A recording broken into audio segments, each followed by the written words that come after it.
Hello mga Beshwaps, dahil nga rest day natin ngayon ay syempre susulitin natin palagi yan. Kaya naman pinagbigyan ko na itong mga bagets na pumunta dito sa Someday Brews. Eto nga yung coffee shop na lagi daw nakikita ngayon sa TikTok. Located nga pala ito sa Dasmariñas, Cavite. At bukod nga dun sa nakita nyong parking lot sa unahan ay meron pang doble ang laki na parkingan dun sa katabi nitong coffee shop na talagang pinagawa nila para sa mga customers.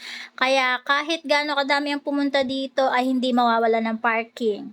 Hindi ko na nga lang na videohan kasi nagmamadali na silang pumasok gawa ng medyo maulan na kasi. Kaya naman pag akyat ni Marlon tsaka ni Caleb sa taas, kami na lang ni Shenya yung bumaba dito para umorder. Pagkatapos nga namin umorder, umakyat na rin kami at meron nga din pala sila ditong signature drink at someday drink yung tawag nila. Ayan, kapag tumunog na nga yan, pwede mo nang kunin yung order.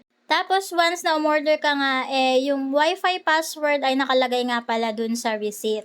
Tignan nyo naman kung gaano ka-spacious at sobrang nakaka-relax yung ambience ng coffee shop na to. Kung sa foods naman ang pag-uusapan ay marirate ko siya ng 8 out of 10.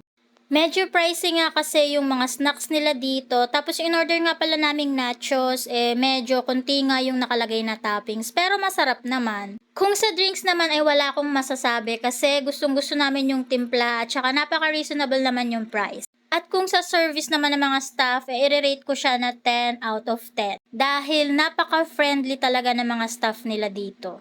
Kaya naman kung naghahanap kayo ng aesthetic na coffee shop na pwede nyong tambayan kasama ang family nyo kapag off nyo, pumunta na kayo dito. Bawat sulok yata ng coffee shop na to napaka-instagrammable. Promise, magiging worth it ang pagpunta nyo dito. At tapos alam nyo ba, meron pa silang paganyang mirror. O, diba, pak?